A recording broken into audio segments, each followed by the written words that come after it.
Tend agucho menda mapacho ka okalo kuom bad migawo mochune rango chenro mag uchumi pacho ka ochopo kod chenro mar gimotisi ni gumzo la uchumi mashinani gwenge ma Kisumu County. Manaka ripota marwa Millicent Dembo leronwa chenro makama mano bagi skul primary ma migosi okelo kanyakla jodolo ma kanise mopogore matwak ewi chenro ma piny owacho nigo madwaro keto e tim agenda mar gimoro kaka bottom up economic transformation.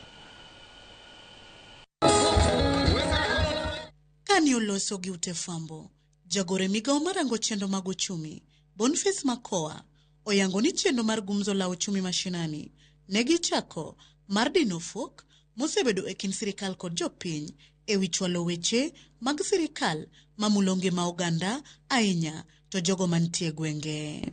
One of the ways that we are reaching out is what we are calling Gumzo la Uchumi Mashinani. Gumzo la Uchumi Mashinani is just a government initiative to reach to all stakeholders at the grassroots level. And grassroots level, we talk of local Mwananchi, where the border, the mama mboga, the youth, the women, the PWD, everybody is. And part of these stakeholders is the religious leaders. The religious leaders, when I talk of religious leaders, is church leaders and even the mosque leaders. Makoa lero ni chenro no mani uchakore e counties kaka Migori kod Busia dhi miyo jopiny mowuok e counties 47 duto pacho kae thuolo mar yudo chike sirikal kod chenro gi e yo moriere kendo bedo gi nyalo mar golo pachgi kuonde ma lokruok owinjore otime.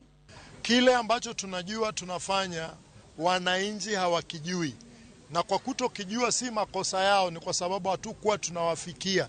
That the government is doing several things, the 5 pillars of a better agenda, and telling them what we are doing and getting feedback from them, what is working and what is not working. From there, we sat down with the CS and agreed that this is something that we need to do in the entire county. Jatelo no bende okwedo miriambo e paro mar chiko omenda ahinya ka okwedo weche mosebedo ka fuong'ore e osuru mag lope maonge wegi kod simbe ong'we yamo kojiwo jopiny mondo kik tho ting'o weche ma ok gin godo gadieri e osuru. There is tax on the freehold land. That is a propaganda. It is not there in our finance bill. Their finance bill, the ones who have put there, it is there. And that is not true. That is one. Number 2, on mobile phone, when you talk of bei ya simu ita increase because tax imepandishwa 25, it is not an increase in tax.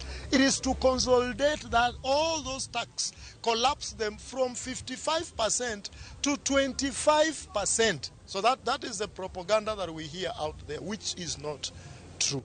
E seche mamage dhi nyime, sirikal koro singo mar neno ni gitudre kod jopiny moriere tir ka okwayo jotelo mondo owe fungo weche ma miriambo gichik itgi e ng'ur mag jopiny kaka yor bero yore mag chwalo tije gi dongruok ne jopiny e kuonde duto maonge jogo madong' oko. Comparing us to other countries, but we are Kenyans. We don't need to be compared. We need hope. Millicent Adhiambo, Ramogi TV, Kisumu County. Bad migawo marito le mag bunge KWS olanda yanga chenro mar daro kata